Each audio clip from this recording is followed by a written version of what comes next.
Today, we are ranking every Jujutsu Kaisen adult. Much like the student ranking, this will only cover people and events introduced through the Shibuya arc. This is because the Culling War is still ongoing and rankings could change week to week. This is the criteria I used, and let's get right into it. I'm going to try to speed through the first few because they're not that important, and they're also not sorcerers that people tend to care about. So let's start at 21 with Juzo. Juzo is down here because we don't see a lot of him, and what we do see is not exactly impressive. He lost to Gojo, and he also struggled against this old man. He has strong skills related to creating curtains and creating cursed weapons, but those don't exactly attribute to his strength as his Jujutsu sorcerer. At number 20, we have Haruta. Haruta has a decent curse technique and a great cursed weapon. His main issue is intelligence. He's not able to gauge the strengths of his enemies very well, which is a very important skill in the world of Jujutsu. He was completely shocked by Nanami's strength, which is an indicator for poor strength because Nanami isn't even that high on this list. At 19, we have Takuma Ino. We only get to see Takuma fight one time throughout Shibuya, and what we see isn't exactly impressive. His curse techniques seem mediocre at best, and his general skill in combat seems to be lacking. At number 18, we have Gaku Ganji, or the principal of the Kyoto school. The main reason this guy is not lower on this list is because he is at least knowledgeable about Jujutsu, and his curse technique is pretty cool, but we don't get to see much of him, and he's literally so old and decrepit that I can't see him doing very well in combat against many of the higher rankers. Next up at 16 is Urahime. Urahime is an instructor at Kyoto High School. She seems like a decent sorcerer, but we never get to see her in combat. As such, it's hard to rank her any higher. From what we've seen, she has quick reflexes and has good battle knowledge, but those two things on their own will not get her any higher on this list. At 16, we have Ogami. Ogami is obviously a powerful sorcerer, but that doesn't mean she's a strong one. Like, she can use advanced techniques and create complex curtains, but she's literally a decrepit old lady. Even with years of experience, I doubt that she'll beat anyone else on this list in a fight. At 15, we have Jiro. Jiro seems to have a decent curse technique on the surface, but it really did not take much for Megumi to figure it out. I can definitely see Jiro beating everyone that's below him in a fight, but it's really hard to give him an accurate ranking based off of one single fight. At 14, we have Shoko. Shoko is really hard to rank. She mastered reverse curse technique while at Jujutsu High School. This is really impressive as reverse curse technique is very hard to learn and master, so the fact she was able to do it so early is quite impressive. However, we don't know much about her abilities besides that, and because we have a lack of information, I can't really rank her any higher. At 13, we have Masamichi Yaga. Yaga is another one that's hard to rank. He literally made Panda, like literally made him. But much like Shoko, we don't know much about his abilities or combat capabilities past that. Obviously, he must be at least sort of strong if he's the principal of a Jujutsu high school, but I don't think that's a great indicator of strength as none of the higher rankers are principals. At 12, we have Asuya Kusakabe. We don't get to see a lot of Kusakabe, but from what we do see, we know he's a master of the simple domain. He is a grade 1 sorcerer, but unfortunately we don't know much other than that. Like most of the people in this lower half of the list, he's mostly down here because of a lack of evidence. But I put him at 12 because we at least know he's somewhat capable in combat. Okay, now let's get into some of the heavy hitters. But before we do, please check to make sure you're subscribed. I know sub shilling is really lame, but when you only have 2,000 subscribers, every single sub counts. So I would really appreciate it if you could just hit that big red button and subscribe. Alright, let's move on to 11, which is Mei Mei. Mei Mei is, in my opinion, the first real powerhouse we have on this list. She's a multifaceted fighter, being able to play the support role via her bird manipulation, and she can also fight up close and personal thanks to her battle knowledge, her bird strike skill, and her gigantic battle axe. She was able to be a special grade cursed spirit despite being at a disadvantage, and was even hailed as a good sorcerer in the modern era by Fake Geto. We also get to see a little bit of her battle knowledge in the Plasma Star arc, where we can see her quickly disseminating why this curse is working the way it is. I value battle knowledge very highly when it comes to ranking, as being able to outsmart your opponents can lead to you winning against opponents stronger than yourself. And I think it is battle knowledge that is Mei Mei's greatest strength, other than her super strong relationship with her brother. At number 10, we have Nanami. Nanami is one of the sorcerers we get to see the most, but that's not really a good thing in this case. We see him at his best, but even that is not enough to stand up against a cursed spirit like Mahito. He loses to Mahito on multiple occasions, and while Mahito is an extremely powerful cursed spirit, it does draw his capabilities into question when compared to the people above him on this list. Look, I love Nanami and I think he's a great sorcerer, but I think it's pretty clear where his limitations are. He is a grade 1 sorcerer, and to be honest, I kind of feel like him and Mei Mei are almost interchangeable. At number 9, we have Nobito Zenin, or the old man of the Zenin household. He isn't just talk, he's a special grade 1 sorcerer that uses projection sorcery, a technique that allows a sorcerer to split a second into 24 frames like animation. This allows him to move extremely fast and do damage to curses that do not abide by the 24 frame rule. On top of this, he also has the anti-domain technique Falling Blossom Emotion, which limits damage from a domain's critical hit. He was able to deflect attacks from Dagon that Nanami and Maki were not capable of protecting themselves from. And if not for him, the rest of the people fighting Dagon probably would have died. We don't get to see a ton of Nobito Zenin, but from the limited examples we see, he does seem to be pretty powerful. At number 8, we have Miguel. Miguel has one major accomplishment, putting him at 8th, and that's holding his own against Gojo for 12 minutes. 12 minutes. While this may seem like a short amount of time, against Gojo it probably felt like years. And this one accomplishment on its own is enough to see that Miguel is a great fighter and a great cursed weapon user. In fact, he was powerful enough that Gojo recruited him for the purposes of training Yuta. Unfortunately, much like Zenin, we don't see a ton of him, and as a result, I can't comfortably put him higher. At number 7, we have Chozo. I'm not really sure if Chozo counts as an adult, but he looks like one, and I like him, so I want to talk about him. Blood manipulation is a great technique, but its main drawback is that most users have a limited amount of blood. The reason I say most users is because Chozo just doesn't. Being a cursed spirit, Chozo has no limit on how much blood he can produce. Blood manipulation with no limit is pretty crazy,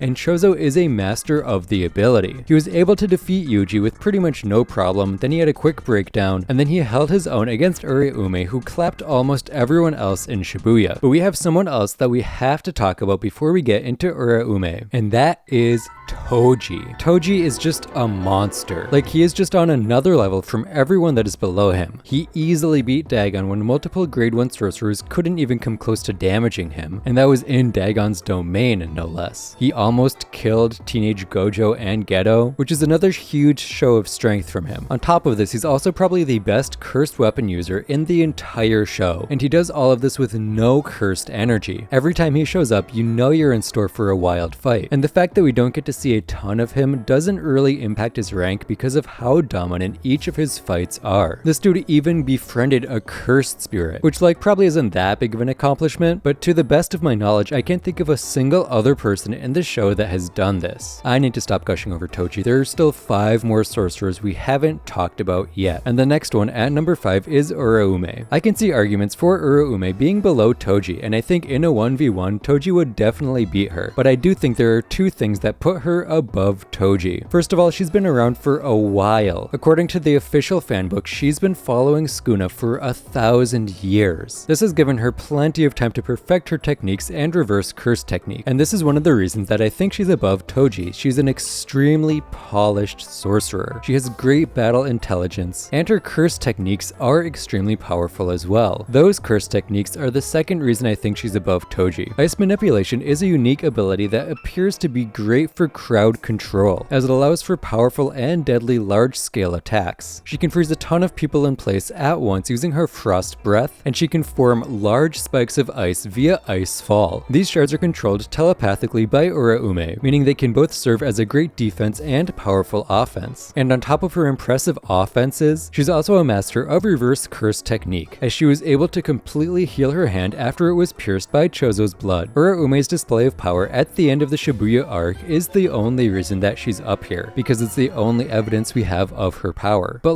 in that one scene, she single-handedly immobilized over 20 Jujutsu sorcerers. Do you really need more evidence? Speaking of needing more evidence, this is where our person at 4th comes in, Yuki. Yuki is extremely hard to rank because we don't know much about her, but we do know that she must be pretty powerful, as she is one of the 4 special grade cursed users, meaning that she's in the same realm of strength as Geto, Gojo, and Yuta. On top of this, she was able to stop Uraume's assault pretty much on her own. This is really impressive considering how strong Uraume is, as we just stated. She also has this really cool Shikigami, but we don't really know what it does yet. The main reason I'm putting Yuki at 4th is because she is a special grade. I know it's kind of a cop-out, but special grades are so much more powerful than 1st grade sorcerers that it just doesn't make any sense to put her any lower. Now let's move on to number 3 with regular Geto. In my opinion, Geto is one of the most interesting characters in Jujutsu Kaisen, Kaisen, but that's not why he's up here. He's up here because he has possibly the most versatile curse technique in the entire show. Imagine the Ten's Shadow technique, which is already very versatile, but instead of summoning 10 Shikigami, you can summon hundreds of cursed spirits. That's the basis of what curse manipulation allows. The only limitation to the versatility in cursed manipulation is how strong the cursed user is, as the cursed user has to successfully exercise the cursed spirit before the cursed spirit can be added to their repertoire. And that's not even to mention that he has access to maximum Uzumaki, which is just an obscene ability. And on top of that, he can easily wield special grade cursed weapons, as he was able to wield Playful Cloud with no issue in his fight against Yuta. There's really nothing holding Geto back from being any higher on this list. It's just the next two people are so much stronger than anyone else on this list. So let's talk about one of them at number 2, that being Kenjaku or Pseudo Geto or Dead Geto, Fake Geto, whatever you want to call him. Some people might think Kenjaku and Geto are interchangeable, but I would say otherwise. Kenjaku is an ancient Jujutsu sorcerer and probably has the most accomplishments out of anyone in the show. He created Death's paintings, gave Noritoshi Kamo the reputation as the worst cursed user in history, single-handedly fought off the entire Kyoto school, Panda, and a few other sorcerers before Uraume arrived, and of course, sealed Gojo. He also created binding vows with the now-deceased sorcerers, allowing him to reap the benefits of the vow while avoiding the punishments of breaking it. The list of what he's accomplished goes on and on, but the main reason that I'm putting him above regular Geto is that he's just so much more knowledgeable about Jujutsu. That's not a dig on Geto, but when you're 1,000 years old, it just is gonna be true. Like, if you're 1,000 years old and you know less than a 28-year-old, you're doing something wrong. I really don't think it should be a surprise to see Kenjaku at number 2. And of course, it should be no surprise at all to see Gojo at number 1. I mean, it's kind of self-explanatory. If he's the strongest Jujutsu sorcerer, then he's also going to be the strongest adult Jujutsu sorcerer. I don't think I need to go into why Gojo is the strongest, but in case you need a refresher, he has the Limitless technique and the Six Eyes. His Six Eyes technique allows him to use cursed energy so efficiently, it's almost like he will never run out. This alone would be a crazy innate technique, but it's even more insane when you combine it with the Limitless technique, which gives him control over space at an atomic level. It's split into 3.5 parts: Infinity, Blue, Red, and Purple. Each one of these abilities on its own would be a very powerful curse technique, and when combined with the basically infinite cursed energy that Gojo has, it's a crazy combination. Oh yeah, and on top of that, he can also teleport to a certain degree. I think anyone with half a brain would put Gojo at number 1, and it's one of the few positions on this list that is not up for debate. It has been stated many times that Gojo is the strongest person in universe. It's been stated by himself, by the narrator, by the author, by his students, by literally everyone. So if you're not putting Gojo at number 1, you just haven't watched the show. Anyway, that's the ranking. I really hope you enjoyed this video. I had a ton of fun making this and the student ranking of Jujutsu Kaisen characters, but I think I'm going to take a break from this kind of comment for a little bit because I don't want to run out of Jujutsu Kaisen content before the new season airs. I'll still make anime content obviously, and I might make a couple ranking videos as well, but don't expect any Jujutsu Kaisen rankings until the new season is airing. Anyway, thank you for watching, and I'll see you next week.